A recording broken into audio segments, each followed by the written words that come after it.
microseconds. Typical proteins flow in high microseconds or milliseconds. You can start to see events like drugs binding on the order of the microsecond time scale. So you can see now with some of these high-powered computers, we can start to run simulations where we can see biologically relevant events taking place. So I don't want to just focus on computation. I want to spend at least one slide talking about all the other tools that go into fighting diseases and trying to understand how this whole process of drug design works. There's a lot of experimental techniques that go into the whole process. There's very, if you go into a pharmaceutical company or even labs here at UMass, you'll see a lot of robotics and automation. And these things are all geared toward looking at various different aspects of the chemistry and biology problems related to life science and in many cases relevant to drug design. Screening compounds, looking at what compounds bind and what's toxic, etc. And you could screen for all that stuff and you can get information out, but it's important to remember that just generating a lot of data doesn't equal knowledge. And so in many cases, actually, that's not a problem. In many cases, data is all that you need. You can actually run enough experiments to just blast through all the possibilities and get the answer without even knowing what you're doing. But in our field, it's actually a problem because we're trying to discover drugs that interact with proteins, for example. And these proteins have evolved to not have just some random drug influence. And I shouldn't even use the word drug, I should just say molecule. And so all the food that we eat has lots and lots and lots of molecules in it. You think about all the vitamins and all the other things that are in your food, and everything that we take into our body is just a bunch of molecules. And you can't have these molecules just serving all these random purposes and interacting with these proteins. So these proteins have evolved to not just interact randomly with every molecule in the body. They've evolved to interact very specifically with only certain molecules that they're supposed to interact with. And our goal to develop drugs is to find new molecules that can do the thing that we want them to do without interacting with all the other proteins and other things in your system. So we want to look at what fraction of possible molecules have we made. We made about 10 to the 8 molecules. And when I say we, I mean as a field, the pharmaceutical, drug discovery field. We made on the order of hundreds of millions of molecules. And that sounds like a lot, hundreds of millions of molecules. But when you think about the molecules that are drug-sized, drug-like molecules, that are just taking all the simple elements that go into a molecule the size of a drug, you're talking about on the order of 10 to the 60 possible combinations of atoms. Different arrangements of carbon and nitrogen and oxygen and hydrogen and a few of the halogens and various other organic elements that can go into organic compounds. So this is really a drop in the ocean. I mean, it's literally, this is the same ratio as a drop in the ocean. So if all the molecules out there that we could make is the entire ocean, and we were to take one drop of it, that's the amount of molecules that we've actually made.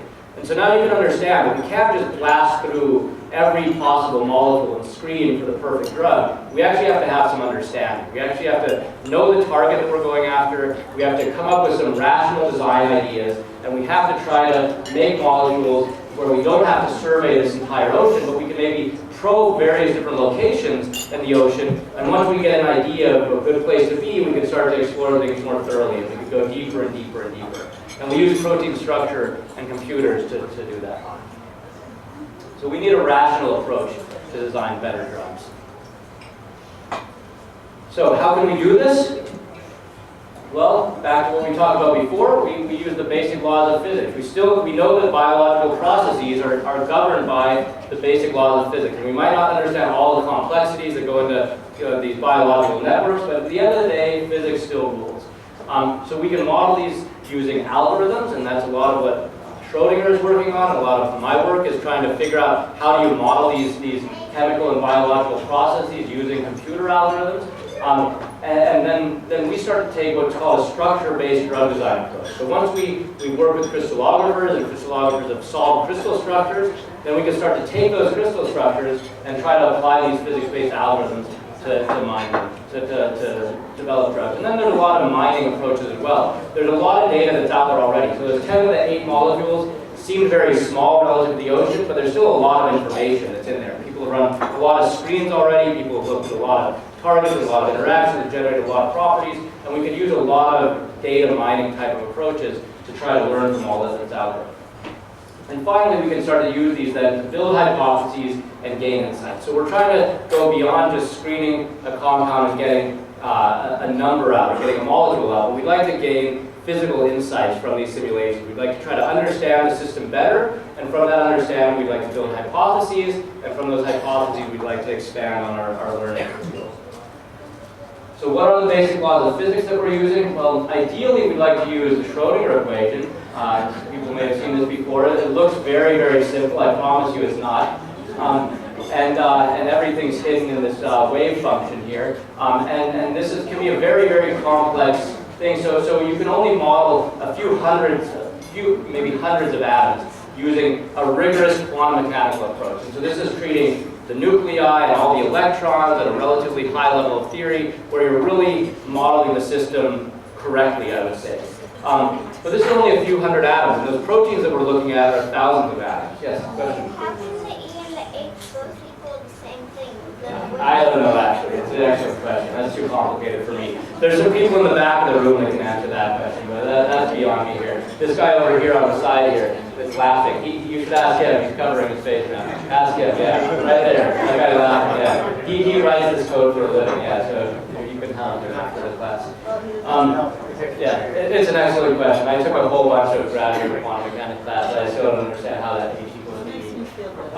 But it does, and it's very complex, and if you solve this equation, you can actually understand the full energetics and the full structure and everything about the system. But we can't do this for big systems. We can do this for small systems. Okay, a few hundred atoms. Some of these molecules up here we can simulate like that pretty accurately. And we can start to simulate larger and larger and larger systems as computers get more and more powerful. But eventually, we have to drop back to Newton's laws of motion. And we can start to model these systems approximately, not using quantum mechanics, but using very simple laws. Force equals the mass times the acceleration.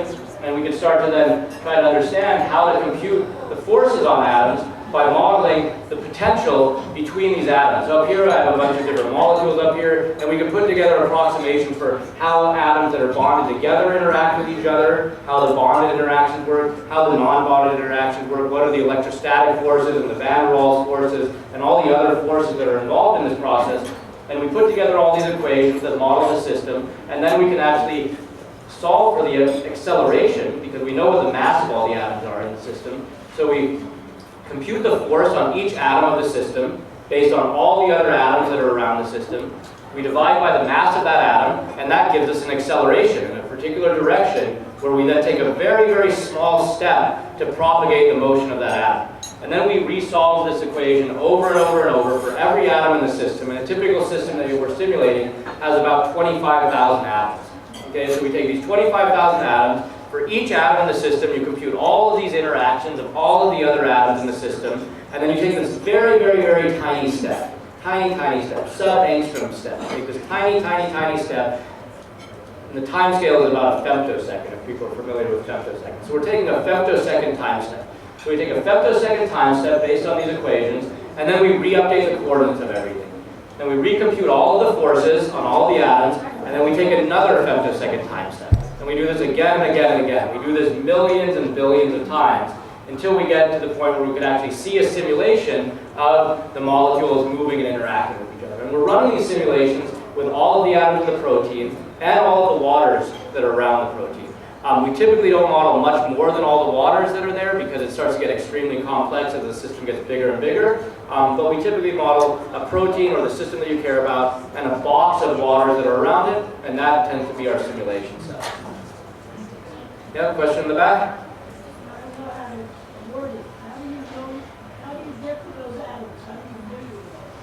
So how do you visualize those atoms? Well, the first thing that we do is we start with a crystal structure. And so the X-ray crystallographers take their protein, they purify their protein, so they have the single protein that you care about, for example. They get a crystal structure of it, and they do X-ray diffraction. They get a diffraction pattern, which is not a three-dimensional pattern, but a two-dimensional pattern, and then they back out the information from there to get a three-dimensional structure. And that three-dimensional structure gives us coordinates of every atom in the system. And so that's the crystallographer's role. And they develop those three-dimensional initial models. And that's where we start. So we start from those three-dimensional models. Then we put a bunch of water around the system. We add hydrogens and do a bunch of other preparation stuff. And then we're ready to start running one of these simulations. So that second that you were talking about, What's that? you were saying there was some kind of second. Yeah, femtosecond. Yeah, what is that? Spell it? Femto. F-E-M-T-O. Femtosecond. It's 10 to the minus 15. Yeah, it's a small number. So these are tiny, tiny, tiny steps that we're taking. That's why when we run millions and millions and millions of these calculations, we finally get up to a millisecond, or a microsecond if we're lucky, maybe a millisecond. We can't even run simulations up to a second because that would be 10 to the 15 independent steps, and we don't have computers that are fast enough to actually do that yet. Yep, all the way in the back.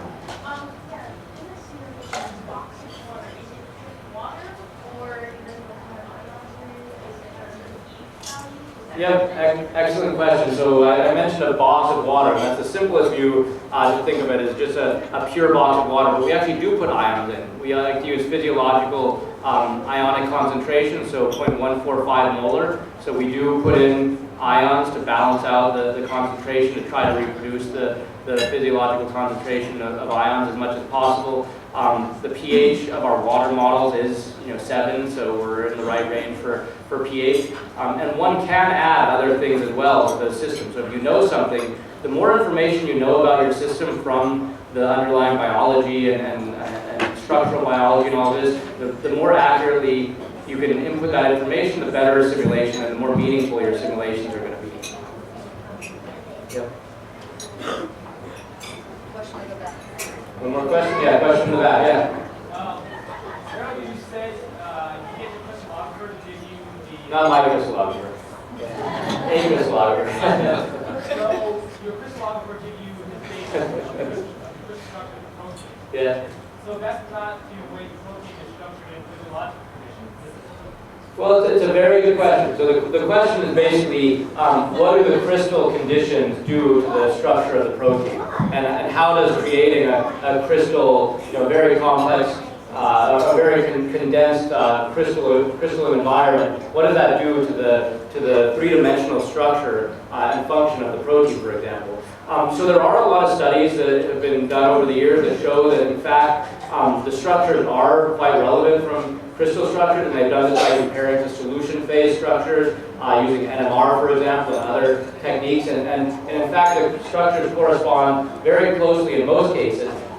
It ends up being that there are some structures that are very hard to crystallize because they don't pack very well and they're very disordered. And those are ones that you actually just can't really even solve crystal structures for the most cases. But for most of these proteins have very specific functions, and their three-dimensional structure is pretty well defined. And generally, the structure that you solve, the crystal structure that you solve, is very, very relevant. Now, these proteins might have multiple conformations, for example. As part of their function might be changing from state A to state B, for example. And you may have to do your experiments so that you crystallize it in state A being unphosphorylated, for example, and state B being phosphorylated, for example, so that you can understand those two end states. And you do, in fact, miss out on all of the relevant kind of pathway information associated with that. You're basically crystallizing the structure in specific low-energy conformations, for example. And so if you're interested in understanding transitions between states, you would have to go to something like a molecular simulation or some other experimental techniques. And crystal packing can introduce artifacts, and so you do have to look at that. That's a very important part of what we do. When we take a given protein structure, and this is people that are working in my group, people that have Ph.D.s in this field and who have spent 10 years doing research in this field already, and it can take us a day to a week just to prepare one protein to start to run these simulations. So the reality is it is extremely complex, and every one of these atomic interactions actually does matter, and the crystal packing, while the overall structure of the protein is generally going to look correct, you can actually have artifacts or interesting things that are happening because of the crystal packing. So it's a very good point. You do have to be careful about that. Do you use the simulations to correct those problems that may arise? Yeah, so the hope is that you can actually run these simulations to allow some of those crystallographic contacts to relax, for example. So we could simulate the system just with all of the native physical contacts, or we could simulate the system with the contacts there and with, you almost made it. Anyway, 5 minutes away. So you could simulate the system with all the crystal contacts there, or you could simulate the system in more of a physiological condition in which you would put together all the packing. You would take away all the packing, you would just put it in a water box and then you would see what happens. And we do that to try to see how things react. And you have to run very long simulations because the time scale for these types of motions is typically on the microsecond time scale to see large scale loop motions and protein dynamics and stuff like that. So you have to run a very long simulation, even just to start to get a sense of how the system might relax without the crystal contacts. But it's definitely an important part of what we do. Yeah.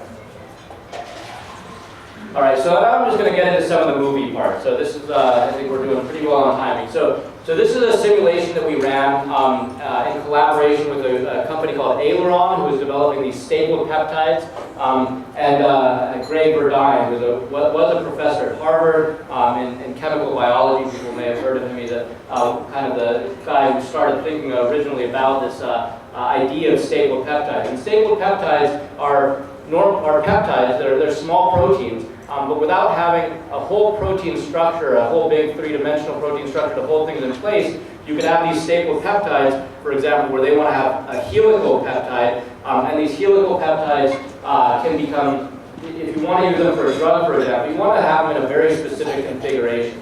And if you start to take away all the rest of the protein that's around there, the helix that's remaining can become very unstable. And so this unstable helix can be stapled together. And really, it's a chemical staple that holds the thing together to make it stay in its particular conformation that it was in when it was in its native protein, for example. So this is a very new strategy that people are using, and they're basically trying to mimic biology. So imagine that there's a protein-protein complex that nature has evolved, this protein-protein complex. And on the interface of that protein-protein complex, there's a helix from one of the binding partners. You can imagine extracting that alpha helix from one of the binding partners, and it should bind to the other binding partner if that helix can stay rigid, if it can stay in its shape. And the problem is when you take away all that other scaffolding of the protein, that helix will fall apart. And if you can stable it, you can potentially stable it to stay in place. And so we wanted to simulate the protein that's unstable, that should be floppy, and the protein that's stable, to see if it's stable and to get a sense of how stable it is. And this is what you'll see here.